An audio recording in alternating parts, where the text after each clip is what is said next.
This is a Time Warner Cable community presentation.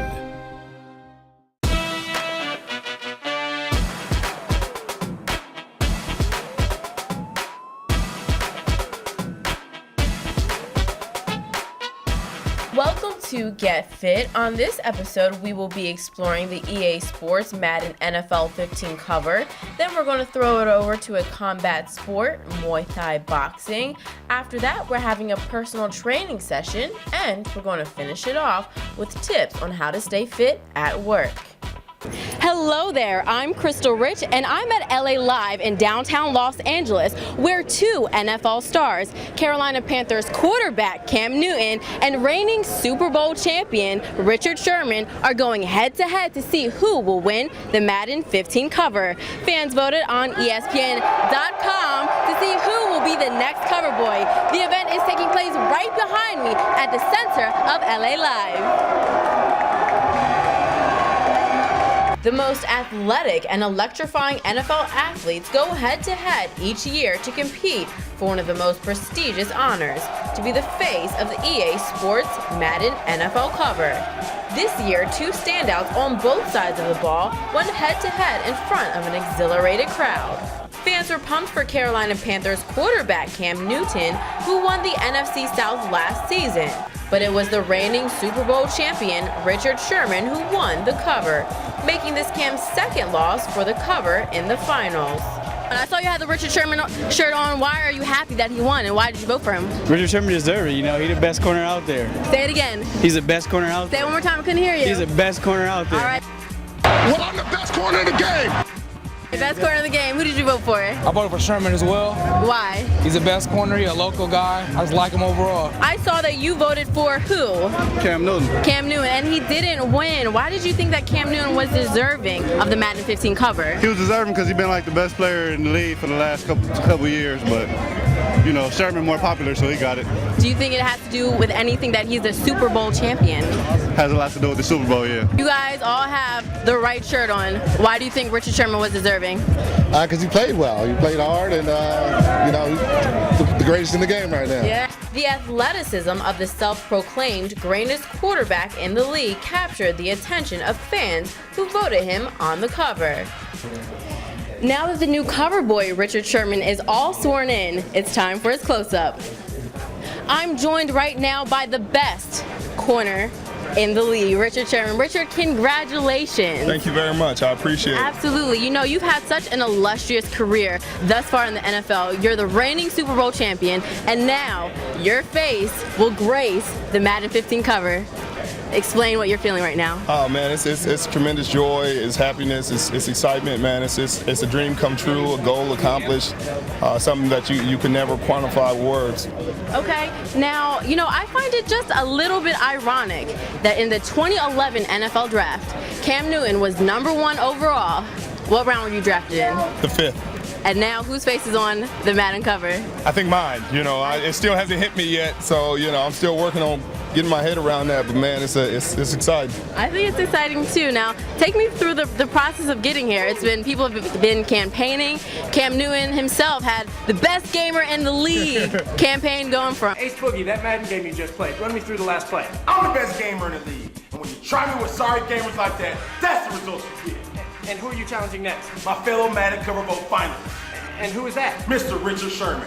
What has the process been like for you? It's been a whirlwind, man. You know, you go against some stiff competition. You know, I had to go against, you know, Jimmy Graham, Cap. You know, I had to go against some great players, and you never know how the fans are going to feel, but we have some tremendous fans in Seattle, so the 12th man, I'm sure they were voting away, and I got a lot of support elsewhere, so I appreciate everybody's votes, and it ended up working out for me. You know, Cam had a great campaign going, I must say. You know, if he was running for president, I think he might have won. He sure did. Now, when you look at the bracket and see how many players you actually beat out, it seems like a really humbling thing to come out as #1, but I think you said it best. You are the best. I appreciate that. It is a humbling thing, man. It's humbling just to understand the support you get throughout this process. You know, you never really know until it's over, you know, how much fans appreciate it and how much, you know, fans support you. And after something like this, after the fan vote, you really understand the support you have, and it's humbling. The Panthers QB beat out a handful of players, including Antonio Brown, AJ Green, Jamal Charles, LaShawn McCoy, T.Y. Hilton, Alfred Morris, and Andrew Luck. Sherman himself has to get through many players like Alshon Jeffrey, Eddie Lacy, Jimmy Graham, Demaryius Thomas, Luke Kuechly, Nick Foles, and Colin Kaepernick before meeting Newton in the finals. Congratulations on the contract extension. I know you must have been ecstatic when you signed that. What does that mean for you, and what does it mean for the Legion of Boom next year on the field? It means it means, you know, it's a tremendous blessing for me and my family. You know, it changes some things financially, obviously. For the Legion of Boom, it means we get more time with one another. We get to play a few more years and try to make this a really special time for Seattle and the Seahawks, and that's what we plan on doing. Okay. Now, this is not something that I personally believe in, but I have to ask. Everyone talks about the Madden curse. What are your thoughts on that? Oh, I don't think about that. You know, I don't think any real football player thinks about the Madden curse. You know, I think it's something they fabricated, something they needed to talk about. But, you know, we're going to go out there, we're going to play, and the same as we always have. Okay. Now, what can you tell your fans to expect next season from Richard Sherman? More of the same. More of the same. You know, can only be who you are. You know, everybody else is taken, so that's what I'm going to be. So now that you have the Madden cover behind you, the next pick six, are you going to do something new in the end zone? Maybe a couple more Temptations moves? You know, I'm working on it. You know, you can't give it away. You can't give it away early. You know, I understand you're going for the inside scoop, but, you know, I can't give those things away just willingly. So, you know, just know it'll be something to see. It'll be something to see. Now, I can tell you, my father, he was actually a really big fan of that Temptations walk. You know, I appreciate that. You know, got to take it back to the old school sometimes. Old school, you know, Motown. Remember where you came from. Remember where you came from. I love that. Richard Sherman, thank you so much. It was a pleasure. Pleasure to meet you. Congratulations. Thank you. A legendary face who was on the Madden cover gave me his take. I am joined by the one, the only, the legend, Barry Sanders. Barry, you had a segment with one of my old co-workers at NFL Network where you picked the top two, Cam and Sherman. Now, you're obviously a professional. How'd you do it? That's a good question. It was pretty much on the spot. But looking at the brackets, and it was definitely some strong candidates.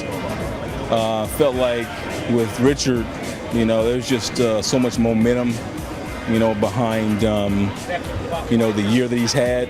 After the big reveal is when the star treatment starts. What happens when you win the Madden NFL cover? You get your own photo ops. Let's check it out.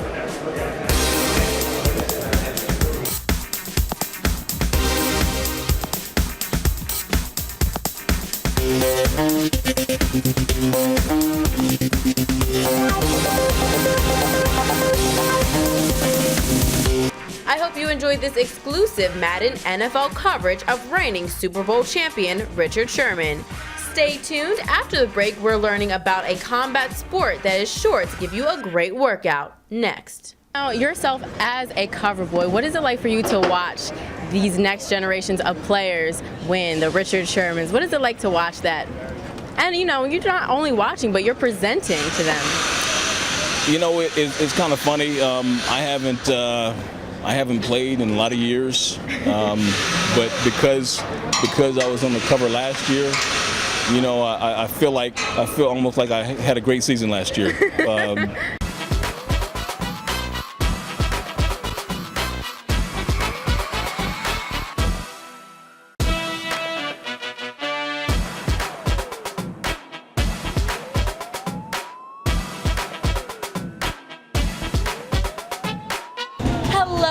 Welcome back to Get Fit. I'm Crystal Rich. You probably know of boxing and kickboxing as ways to work out, but I'm exploring a different type of combat sport to help you get fit. Originating in Thailand, Muay Thai boxing is a type of martial art that focuses on 8 limbs. The uniqueness of this combat sport is defined by its clinching and striking. I strolled down to the Thai Boxing Institute to get my feet wet. Just wanted something that I could break a sweat, get my butt kicked, and at the same time learn something brand new. I like Muay Thai because it's not just a martial art, it's a sport. So you actually have the chance to practice it in real life. I didn't want to just go work out at a gym and feel like I was getting good at lifting weights. I actually wanted to learn the skill. In preparation of learning the art of Muay Thai, the class begins with a high cardio-focused warm-up with jump ropes, running, and drills. I think what's been great about Muay Thai is that no matter how long you've been doing it, every class is a challenge. Students then thoroughly stretch before the intensity gets kicked up into high gears with punching drills. So Coach Vic, what is the difference between Muay Thai and kickboxing? The difference between Muay Thai and kickboxing, there's several actually. Kickboxing emphasizes a little more boxing, a little more kicking, but Muay Thai encompasses, elbows, knees, clinching, sort of like a wrestling style, on top of almost different rule set. The kicking technique is practiced on the bag, where students rotate while learning how to properly strike.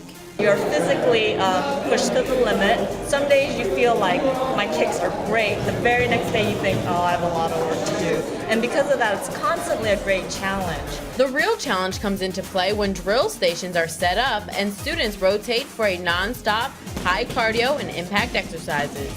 Whether it's bag work, pure cardio that he runs us through, or just sparring. I mean, when he holds pads for you and you're kicking and punching and going through combinations, it's non-stop. Muay Thai uses a lot of the limbs. I was looking it up and it said 8 of the limbs. So what kind of workout are your students getting and where are they feeling it the most after they leave your class?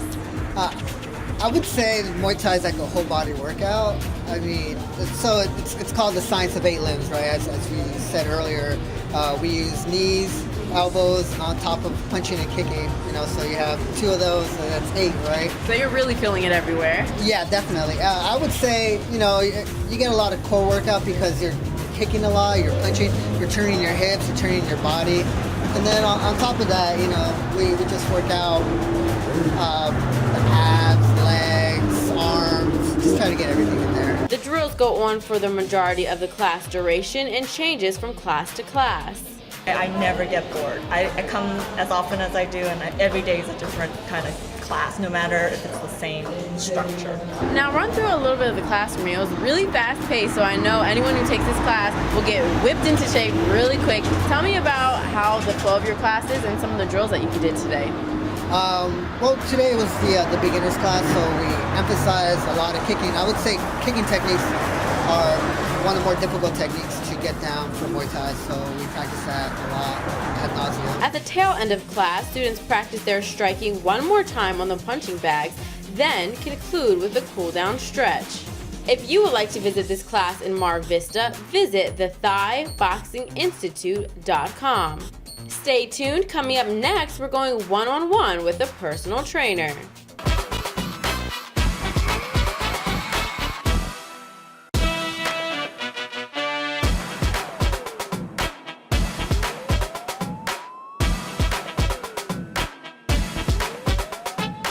Hey everyone, welcome back to Get Fit. I'm Crystal Rich. I hope you are ready for your personal training session and your beach ready abs. I'm joined by personal trainer and creator of Abs in 8, Dan Nguyen, to get you set for summer. Let's check it out.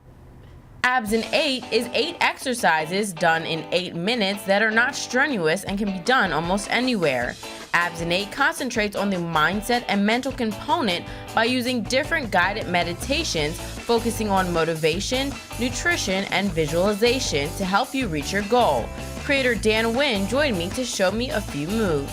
So the first exercise is we're gonna hit the lower abs, right? So just standing here, I'm gonna just raise my leg. And as I raise my leg, I'm focusing on the bottom. So it's not my leg raising. I'm using my core to pull my leg. So you ready? So I'm gonna go with the right and use my core. I'm gonna pull my leg and squeeze. I could actually feel it right now. I'm gonna hold it, let go. One of the guided meditations that Dan mentioned is one of the most important, visualization. Now for the visualization aspect, is that for when people are on the ground and actually doing crunches, something that they should picture? Even when I walk into the gym, I already visualize what I'm doing that day. So this morning, I think I was doing chest. So before I get to doing the bench press, I actually close my eyes and visualize in my mind what I want to look like. So visualization start with every exercise. The best part is you can do all of his exercises standing up. So we hit the bottom of the abs, and I want to hit the top now. So from the top, what I do is I would put my hand behind my head, right? And I'm visualizing the top about 1.5 inches. I'm going to bend this way. It's just about 1 inch. I'm going 1, like that. And I'm using this muscle to squeeze. Now, how does that health and wellness play into the Abs Innate program? Of course, the mindset to me, that's really the important part of health and wellness, because people purchase many fitness programs, and guess what? 3 or 4 weeks later, it just sit there on the shelf. So I wanted to create something different to help people shift their mindset. Dan showed me that through simple visualization and motivation, you can push yourself beyond what you thought possible. Point this way, and I'm going to turn this way as far as I can. And once you go, go ahead and do that. And turn as far as you can and stop where you're comfortable. Turn as far as you can. Pretty flexible. Okay? Wow. Got it? Memorize that spot. Got it. Come all the way back. Ready? Go ahead and close your eyes now. And as you close your eyes, I want you to just focus in on my voice. I want you to visualize your waist. It's so flexible that it's made of a rubber band. I want you to see that in your mind. See what that looks like. Visualize that. Feel that in your abdominal. And as you do, go ahead and turn to your right. Visualize, turn as far as you can. Keep that picture in your mind that you're so flexible. Keep turning, you're so flexible. Your waist is made of a rubber band, and keep turning, and that's enough. Open your eyes. Oh wow! I actually turned further. Yeah. The next exercise you can also do at home, work, or wherever you travel with just an elastic band. So just hook it up to a doorknob. Okay? And again, we're gonna hit the lower abs now. We're gonna drop this down. Drop it down about your waist here. And notice that I'm gonna use my lower abs to pull me toward the door. And 4, and then from there we're gonna turn this way to hit the upper abs. And then we're gonna go, same thing, we're gonna use our abs to pull ourselves. To train with Dan and to learn all of the Abs Innate moves and meditations, visit absinnate.com. The program is free. Stay tuned. After the break, it's time to fit in a question.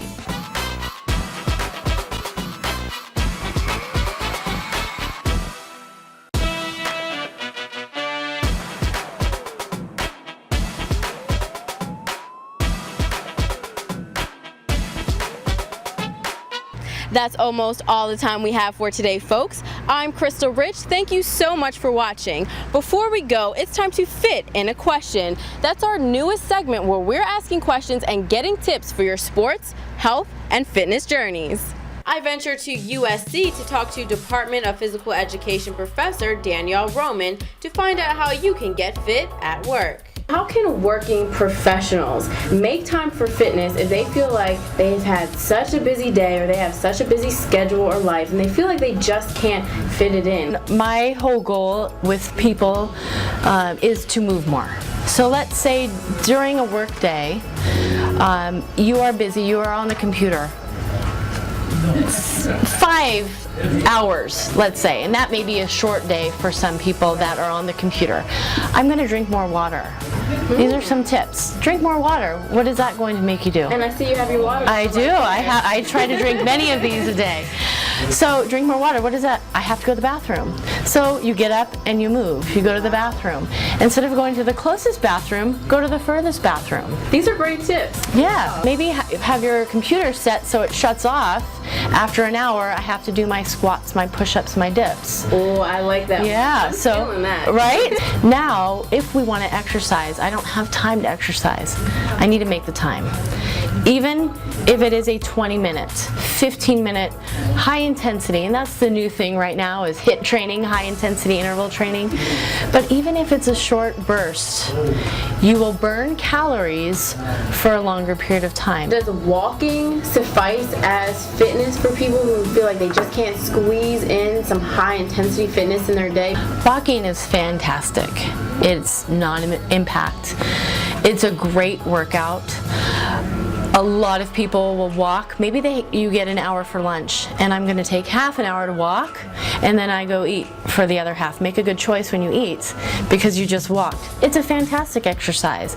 Depending on your goals, it's not going to improve muscle strength. And let's say find some stairs. That's why it's a big one. Yep. People will take the elevator, and then you'll see other people who will never take the elevator and always get like a little workout in, even if they're running up Exactly. in the middle of the day. Grab a water bottle, weights. The average person, how long should they be working out per day? Say they are able to make it to the gym, and does a full body workout have to be on their mind for each time they're working out? Great question, and it depends. So ACSM, American College of Sports Medicine, guidelines for cardiovascular exercise. We should be exercising 150 minutes a week. However, we get that at moderate intensity. So you can break it up 30 to 60 minute sessions, 3 days a week, most days a week, moderate intensity. You can go 20 to 60 minutes, 3 days a week at a vigorous intensity. So it just depends on what you want. You can go a long distance one day and then break up smaller high intensities other days. I hope you enjoyed the show. Follow GetFit on Twitter at GetFitTWC and like us on Facebook at GetFitTWC. Catch this episode or any old episode on demand by going to Channel 1, selecting local, arts and lifestyle, be healthy, and get fit. For Time Warner Cable Community, I'm Crystal Rich.